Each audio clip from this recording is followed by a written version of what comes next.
আসসালামু আলাইকুম সবাইকে। আশা করি সবাই অনেক বেশি ভালো আছেন। আমি সাইমা, সবাইকে আবার ওয়েলকাম করছি দেশি সাইমাতে। আশা করি আল্লাহর রহমতে সবার রমজান বেশ ভালোই কাটছে। সেহরিতে আমরা কি খাই যেটার কারণে সারাদিন অনেক বেশি শক্তি থাকে, এরকম একটা প্রশ্ন আমাকে একজন আপ করেছিল।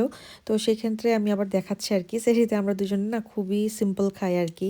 একদম মানে কিছু একটা খেতে হবে এই জন্যই খাই। তো এখানে হচ্ছে আমার হাজব্যান্ডের জন্য আমি 1 গ্লাস মিল্কের মধ্যে একটা খেজুরের বিচি ফেলে সেটা ভিজিয়ে রাখছি।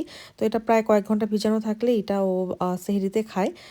ততক্ষণে খেজুরের যে মিষ্টিটা সেটা কিন্তু দুধে চলে আসে এবং অনেক সুন্দর একটা টেস্ট হয় এটা খেতে। আর আমি খাবো হচ্ছে চিয়া সিডস, আমি একটু ভিজিয়ে রাখবো মিল্কের মধ্যে। দেন এখানে আমি অল্প একটু টক দই আর হচ্ছে যে কলা বা আপেল যে ফলটাই আমার অ্যাভেলেবেল থাকে বাসায় ওইটা আমি দিয়ে সেহরির সময় খাই। এই তো খুবই সিম্পল। আমি সেহরিতে কখনোই ভাত খেতে অভ্যস্ত না, তাই আমার জন্য এটা অনেক ইনাফ। আর আমার হাজব্যান্ডের যখন ইচ্ছা হয় ও মাঝে মাঝে ভাত খায়, মাঝে মাঝে যেটা এখন দেখালাম সেটাই খায়। জানি না কারা কারা আমার ভিডিওটা আজকে প্রথমবার দেখছেন। যদি এই ভিডিও কোনো অংশ ভালো লেগে যায় প্লিজ আমার ভিডিওতে একটি লাইক দিতে ভুলবেন না কিন্তু। আর আপনি আমার চ্যানেলে নতুন হয়ে থাকলে চ্যানেলটা যদি সাবস্ক্রাইব না করে থাকেন প্লিজ আমার চ্যানেলটা সাবস্ক্রাইব করে দিবেন। আমি অনেক বেশি খুশি হব। আমার এক আপু জানতে চেয়েছেন ডিশওয়াশার কিভাবে থালা বাসন দিলে একদম প্রপার ক্লিন হয়ে বের হবে, কোনো খাবারের কিছু কোনো কিছু লেগে থাকবে না। তো আপু দেখা যায় যে অনেক সময় অনেকে থালা বাসন রাখার সময় প্রপারভাবে গ্যাপ দিয়ে রাখে না। দেখেন আমার প্রত্যেকটা বাটি, প্রত্যেকটা প্লেটের মাঝখানে একটা সুন্দর গ্যাপ আছে, একটার উপর একটা কিন্তু ওভারল্যাপ করে রাখা না। আর হচ্ছে চেষ্টা করবেন খাবারের যে কণাগুলো থাকে, দানা থাকে, সেগুলো ভালো মতো ফেলে দিয়ে তারপরে ডিশওয়াশারে দিতে ইনশাল্লাহ সুন্দরভাবে ক্লিন হয়ে বের হবে। আর যেই জিনিসটা যেই জায়গায় রাখা সেটাই রাখতে।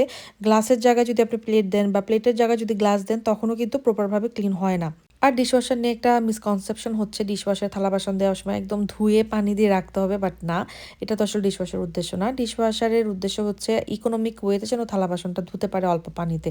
তো আমি যদি পানিটা আবার ব্যবহারই করতে হয় ডিশওয়াশারের বাইরে তাহলে তো আসলে আমার কোনো সেভিংস হচ্ছে না। ডিশওয়াশারের তো আমরা সেভিংসের জন্য ইউজ করছি। আর এখানে কিন্তু আমি বেশ কিছু কাজও করে নিয়েছি। এখানে আমি ফ্রুটস কেটে নিচ্ছি আর আপনারা দেখলেন আমি হালিমের ডালটাও ভিজিয়ে রেখেছি গরম পানি দিয়ে। আর ভিজানোর সময় আমি কিন্তু সাথে সাথে হুইস্ক করেছি, এই জন্য কিন্তু একদমই দলা পাকবে না। তো যাদের কোনো সমস্যা হয় যে গরম পানিতে ভিজালে দলা পেকে যায়, তাদের একটাই রিজন, সেটা হচ্ছে আপনারা সাথে সাথে হুইস্ক যদি না করেন তাহলেই দলা পাকবে। সাথে সাথে যদি নাড়তে থাকেন তখন আর দলা পাকবে না ইনশাল্লাহ। আর এখানে আমি কিছু ফ্রুটসও কেটে নিয়েছি যেগুলো আমাদের পাওয়া যায় এখানে বা আমাদের পছন্দ।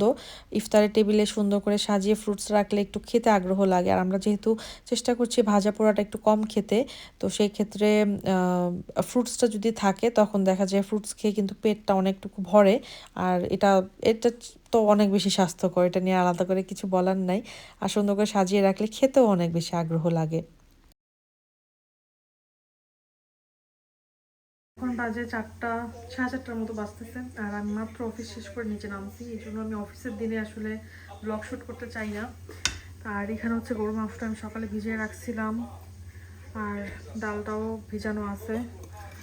আমার হাতে অনেক কম টাইম, আমি প্রেশার কুকারে দিয়ে দিব জাস্ট ছটপট করে হালিম করার জন্য। আজকে হালিম নেওয়াটা ঠিক হয়নি আসলে।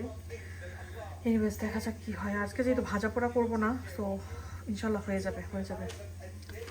আর আমি এখানে ঝটপট সুন্দর করে গুছিয়ে রাখলে ভাল লাগে। এটা আমি এক ফাঁকে নেমে করছি, তো এটা মোটামুটি রেডি আছে। ফ্রুটটা কাটা থাকলে করে রাখলে ফ্রুট খেতে ইচ্ছা করে, ভাল লাগে আমার কাছে। তো আমি সুন্দর করে একটু সাজায় রাখি, আর ইফতারের প্লেটারে ভাল লাগে দেখতে এরকম করে।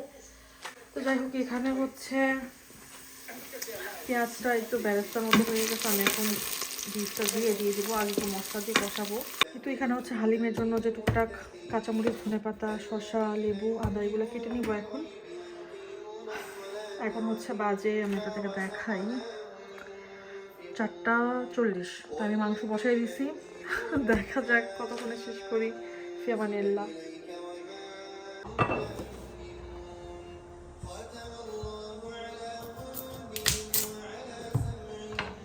আমি জানি না আর কারোর সাথে এরকম মনে হচ্ছে কি না, বাট আমার মনে হচ্ছে যে এবার রোজা অনেক বেশি তাড়াতাড়ি যাচ্ছে, মানে চোখের পলকে রোজা শেষ হয়ে যাচ্ছে। আর কিছুদিন পরেই মানে আমাদের শেষ 10 আশরা শুরু হয়ে যাবে রোজার। ইতিমধ্যে যারা যারা জাকাত আদায় করে ফেলেছেন আলহামদুলিল্লাহ, আল্লাহ আপনাদের সম্পদে অনেক বরকত দান করুক। যারা এখন আমরা জাকাত আদায় করি নাই তারা যেন আমরা পরিপূর্ণভাবে জাকাত আদায় করি। হিসাবটা আসলে খুব ইম্পর্ট্যান্ট। আর সবসময় একটা জিনিস মনে রাখবেন, জাকাত দিলে কখনোই সম্পদ কমে না, জাকাত দিলে বরং আরও বাড়ে সম্পদ। আল্লাহ অনেক বরকত দেয়। জাকাতের শাস্তি ভয়ানক, ভয়ানক শাস্তি। আর জাকাত কিন্তু মাত্র আপনার সম্পদের 2.5%। সো খুবই সামান্য একটা অ্যামাউন্ট। আলহামদুলিল্লাহ, আল্লাহ আমাদের ইসলাম ধর্মটাকে এত বেশি সুন্দরভাবে সাজিয়েছেন। আমরা মানুষরাই দিন দিন এটাকে অনেক কঠিন বানিয়ে ফেলছি আসলে। আমি আপনাদের সাথে এরকম অনেক কথাবার্তাই বলি, তার মানে এই না যে আমি অনেক ধার্মিক বা আমি অনেক বেশি সব কিছু জানি বা বুঝি বা কোনো হাফেজা। না, আমি এরকম কিছুই না। কিন্তু আমি আমার লাইফ এক্সপিরিয়েন্স থেকে যা শিখেছি, যা বুঝি, আমি চেষ্টা করি সেটাই দু একটা কথার মাধ্যমে যদি একজনের মনেও দাগ কাটে, আলহামদুলিল্লাহ, সেটাই আমার কথাটা বলাটা সার্থক বলে আমি মনে করি। তো সেখান থেকেই বলা। আমি কোনোভাবেই পারফেক্ট না, আমি তাই আবারও ক্লিয়ারিফাই করলাম আর কি। আজকে যেহেতু আমি পেঁয়াজু বেগুনি এগুলো করছি না, তো আমি আজকে চিকেন দিয়ে ব্রেড দিয়ে একটা স্ন্যাক্স বানাবো, চিকেন ব্রেড রোল। হয়তো অনেকেই সেটা বাসায় বানিয়েছেন, তো আমি যেভাবে বানাচ্ছি সেটা আপনাদের সাথে শেয়ার করছি। তো এখানে আমি চিকেনের ব্রেস্ট পিস নিয়ে নিয়েছিলাম, সেটা আমি একদম ছোট ছোট কিউব করে কেটে নিচ্ছি, যতটুকু ছোট পাওয়া যায়। যেহেতু একটা চিকেন ব্রেস্টে নিচ্ছি আমি, আর আজকে আমার ফুড প্রসেসরটা ইউজ করি না আর কি, আমি ছুরি দিয়ে কেটে ফেলছি। যদিও আমার করাই উচিত ছিল, কারণ আমার হাতে অনেক সময় কম ছিল, বাট তাড়াহুড়োর সময় সব কিছু মনে থাকে না।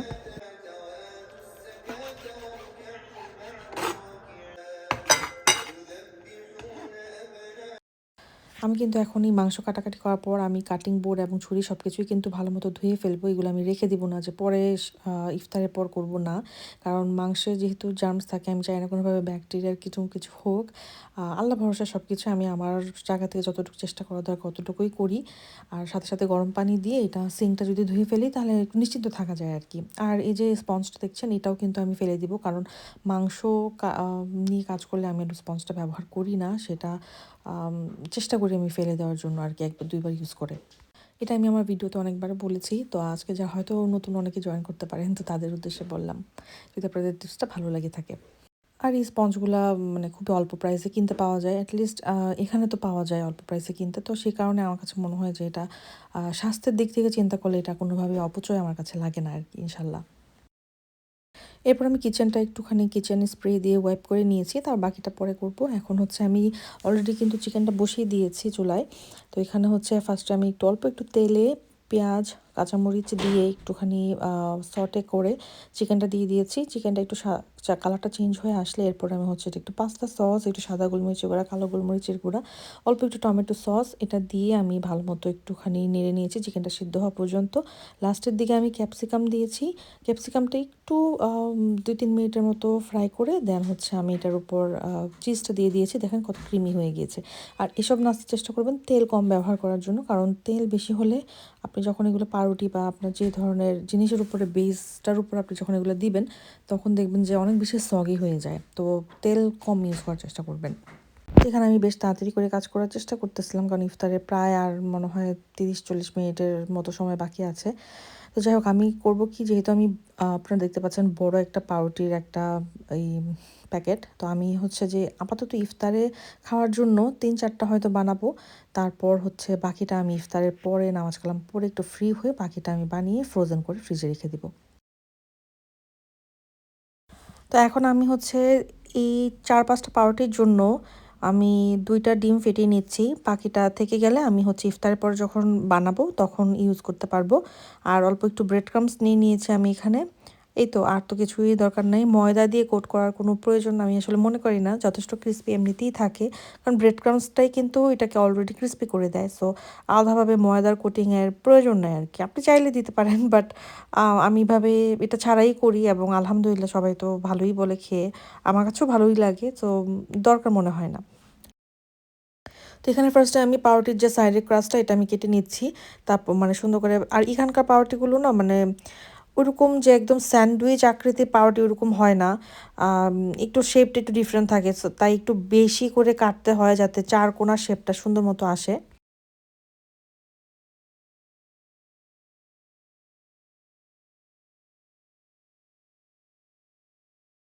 আর এখন আমি পাউরুটিগুলা একটুখানি বেলুন দিয়ে বেলে নিচ্ছি, যাতে একদম ফ্ল্যাট হয়ে যায়। ফ্ল্যাট না হলে কিন্তু যখন আপনি পুরটা পাউরুটির উপরে দিবেন তখন কিন্তু এটা ঠিকমতো সিল হবে না, আর বসতে চাবে না আর কি, ভাঁজ করা সম্ভব হবে না। কারণ আমরা এই দুইটা, একটা পাউরুটিকে আমরা এরকম পুর দিয়ে এটাকে ভাঁজ করে ফেলবো। তো ভালো মতো একটু ফ্ল্যাটেন করে নিচ্ছি। এরপর আমি পাউরুটিতে পুরটা বসিয়ে আমি সাইডটা একটু পানি দিয়ে জাস্ট একটুখানি ভিজিয়ে দিচ্ছি যাতে সিল করতে সহজ হয় আর কি। এটা না করলে অসুবিধা নাই, বাট করলে আমার মনে হয় ভালোই হয়। আর তাছাড়া আমরা যেহেতু ডিমে চুবাবো তো অলরেডি তখন এটা একটু ভিজে যাবে, তারপর যখন ব্রেড ক্রামসে দিব সো সাইডগুলো এমনিতেই সিল হয়ে যাবে। আর অনেক সময় যদি আপনার মনে হয় আপনার পাউরুটিটা একটু পাতলা, আপনার সাইড থেকে ছিটে যাচ্ছে, কোনোই টেনশন করার কিছু নাই, কারণ হচ্ছে যখন এটা আমরা ব্রেড ক্রামসে গড়াবো এটা কিন্তু সিল হয়ে যাবে, সো এটাতে কোনো অসুবিধা হয়। আর আমার সাথে এই পর্যন্ত যারা যারা ভিডিওটাতে আছেন আপনাদেরকে অসংখ্য ধন্যবাদ। প্লিজ আমার ভিডিওটিতে একটি লাইক দিতে ভুলবেন না কিন্তু। আর আমার চ্যানেলটা সাবস্ক্রাইব না করে থাকলে এখনই সাবস্ক্রাইব করে আমার পাশে থাকবেন, আমি অনেক বেশি খুশি হব। এখন ফার্স্টে আমি একটা একটা করে এগুলো ডিমে ডুবাবো, তারপরে হচ্ছে আমি ব্রেড ক্রামসে গড়াবো। তো এইভাবে আমি আসলে মনে হয় 4টা না 5টা বানিয়েছিলাম সেদিন। আর হচ্ছে বাকিগুলো আমি ইফতারের পরে বানাবো। তো এখানে ব্রেড ক্রামসে গড়িয়ে নিচ্ছি, চেষ্টা করি আমি যেই হাতে ডিমটা ধরবো সেই হাতে যেন ব্রেড ক্রামসটা না থাকে, না হলে কিন্তু এগুলো আঠা আঠা হয়ে যায়। আর গ্লাভস পরে নিলেও ভালো হয়, তো আমি আর গ্লাভসটা পরতে মনে নেই আমার, আমি তাড়াতাড়ি করে শেষ করে ফেলতেছিলাম। যতক্ষণে আমি এগুলো হচ্ছে রেডি করছি ততক্ষণে আমি কিন্তু তেলটাও গরম করে নিয়েছি, আর সাথে সাথে আমি একটা একটা হচ্ছে আর আমি সাথে সাথে দিয়ে দিচ্ছিলাম তেলের মধ্যে। আর এটা হালকা গরম তেল হলেই ভালো, কারণ আমাদের এখানে সব কিছুই কিন্তু কুক করা, জাস্ট একটু গোল্ডেন ব্রাউন হলেই কিন্তু আমরা নামিয়ে ফেলবো। এতে বাজে এখন হচ্ছে 5টা, 5:30 বাজতেছে, আর আমার এখানে এগুলা মোটামুটি করা শেষ, ভাজাভাজি শেষ। এখন হচ্ছে যে ফ্রেশ হয়ে ইফতারের জন্য বসবো। যাক, আলহামদুলিল্লাহ কোনো রকম শেষ করতে পারছি। পুরোপুরি গোছগাছ এখন করতে পারতেছি না, কারণ হচ্ছে যে এটা করতে গেলে ইফতারের দোয়ার টাইমটা মিস করে ফেলবো। তো ইফতারটা করে দেন গোছগাছগুলো করবো। তো এর মধ্যে আমি 2টা রোল কিন্তু হচ্ছে ব্রেড রোল আমি দিয়েছি হচ্ছে এয়ার ফ্রায়ারে, আর 2টা তো আমি তেলেই ভাজলাম এখানে আপনাদের সামনে। তেলেরগুলো দেখেন অনেক বেশি সুন্দর হয়েছে দেখতে। এগুলো তো ডুবো তেলের খাবার, তো ডুবো তেলের খাবার ডুবো তেলে ভাজলেই বেশি মজা হবে। এয়ার ফ্রায়ারেও হয়ে যাবে, কিন্তু ডুবো তেলের যে একটা ফিনিশিং সেটার সাথে কিন্তু অন্য কিছু কম্প্যারিজন নাই। আনহেলদি হলেও এভাবেই কিন্তু খেতে বেশি মজা। আর এর মধ্যে আমার হালিমটাও সিদ্ধ হয়ে যাওয়ার পর আমি হচ্ছে চুলায় নামিয়ে দিয়েছি হালিমটা। এটা এখন আধা ঘন্টা একটু সময় দিব, তারপরে সুন্দর একটা ঘনত্ব তৈরি হয়ে যাবে। আর আমরা যেহেতু হালিম খাবো ইফতারের পরে, তো হালিম ততক্ষণে সুন্দর কনসিস্টেন্সি হয়ে যাবে। এই তো আলহামদুলিল্লাহ, আল্লাহ দেয়ার রিজকে আমাদের আজকে সুন্দর সাধারণ একটা ইফতার। শরবত ছিল, ফ্রুটস ছিল, তারপর হচ্ছে হালিমের জন্য জিনিস কেটে রেখেছে, আর এই যে আমাদের নাস্তাটাও ছিল। তো আলহামদুলিল্লাহ সব কিছুর জন্য। আসলে অনেক বেশি ইফতারে জিনিসপত্র খাওয়ার চেয়ে যেটা আমরা খেতে পছন্দ করি ঠিক এক্স্যাক্ট ওই জিনিসটা খাওয়াই আসলে কিন্তু ভালো। বাট বাঙালি মন মানে না, মনে হয় যেন একটু ভাজা পোড়া বেশি খাই এরকম লাগে। তো যাই হোক, আজকে কিউইটা কিন্তু খুবই মজা ছিল। ইউজুয়ালি কিউই একটু ট্যাঙ্গি হয়, টক হয়, বাট আজকের কিউইটা অনেক মিষ্টি ছিল। আর এখন নামাজ পড়ে নিচে যাচ্ছি হালিম খাওয়ার জন্য। হালিম খাওয়ার অপেক্ষা সহ্য হচ্ছিল না। বিফ হালিম আমার অনেক পছন্দের। আজকে হালিমটা দেখেন অনেক সুন্দর হয়েছে। আমার সবসময় হালিম এরকম একটু সুন্দর করে পরিবেশন করে সার্ভ করতে ভালো লাগে। আর হালিমটা কিন্তু অনেক সুন্দর একটা কনসিস্টেন্সিও হয়েছে। আমি আধা ঘন্টার জন্য চুলায় বসিয়ে রেখেছিলাম। তো এই পাতলা হালিমটা এখন কত সুন্দর একটা ঘনত্ব তৈরি হয়েছে। না এটা পানির মতো টলটল করছে, না এটা একদম ঘন হয়ে শক্ত হয়ে আছে। হালিম রান্নাটা আমার মনে হয় যে একটু ধৈর্য নিয়ে সুন্দর করে রান্না করতে হয়, তখন হালিমের কনসিস্টেন্সিটা ভালো আসে। আজকে ইফতার পর থেকে মাথায় একটা জিনিস ছিল যে হ্যাঁ, এই নাস্তাগুলো তোমাকে বানাইতে হবে। খুব টায়ার্ড লাগতেছিল, বাট পরে কোমর বেঁধে নেমে আমি এটা শেষ করলাম। বেশি ছিল না, বাট ইফতারের পর কাজ করতে বেশি একটা ইচ্ছা করে না দাওয়াত ছাড়া।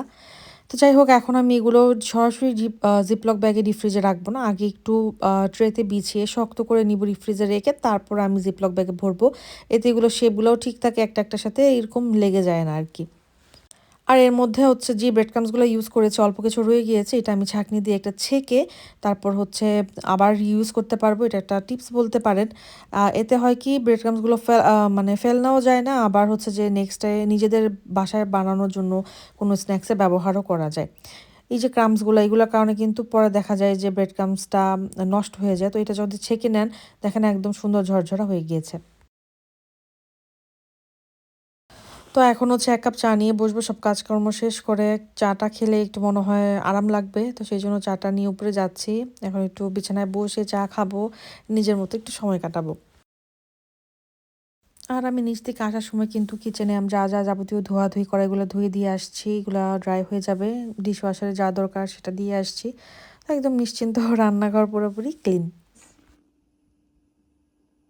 চা খেয়ে কিছুক্ষণ বিশ্রাম নিয়ে নিচে নামলাম, একটু হাঁটাহাঁটি করতে করতে একটু ফ্রুটস টুটস খেলাম। তারপর হচ্ছে ফ্রিজে যে আমি স্ন্যাক্সটা রেখেছিলাম ওইটা আমি নামিয়ে নিয়েছি, নাহলে এটা বেশি বরফ হয়ে যাবে।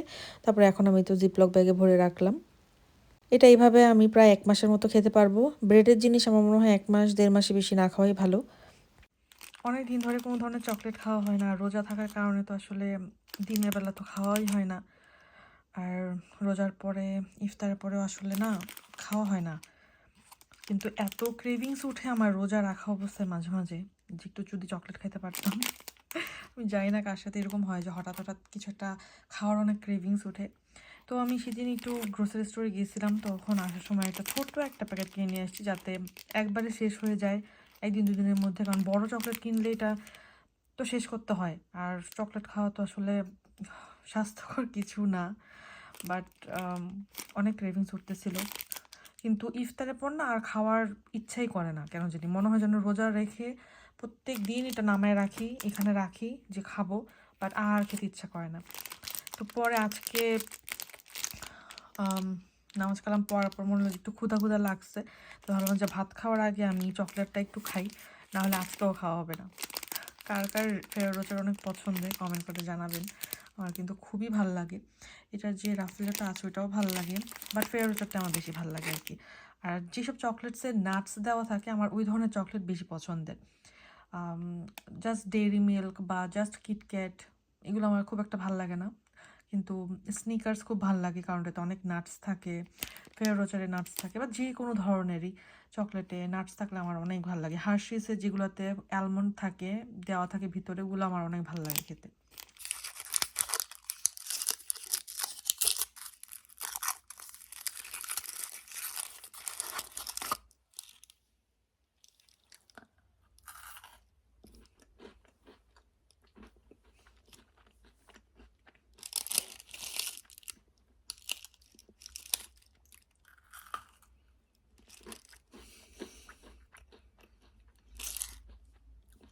জাস্ট এই জিনিসটার জন্য আমার চকলেটটা এত পছন্দের। আমি যখন ইউকেতে প্রথম আসি প্রচুর চকলেট খাওয়া হয়েছে আমার, কারণ চোখের সামনে এত চকলেটস। বাট এখন চকলেটের সেকশনের সামনে দিয়ে আমি হেঁটে চলে যাই, বাট আমার কোনো কিছু কিনতে ইচ্ছা করে না, কারণ এটাই বাস্তব। যখন আপনার সামনে অঢেল অনেক কিছু থাকবে, আপনার ওটার প্রতি আকর্ষণ থাকবে না, যেটা কম সেটার প্রতি আকর্ষণ থাকে। আর চকলেটে তো প্রচুর ক্যালোরি থাকে, এটা একটা জাস্ট একটা পিসে হচ্ছে, কোথায় লেখা, ওকে, এটা একটা পিসে হচ্ছে, ও মাই ও মাই গড, একটা পিসে 603 ক্যালোরি, জাস্ট একটা চকলেটে। আল্লাহ, ক্রেজি।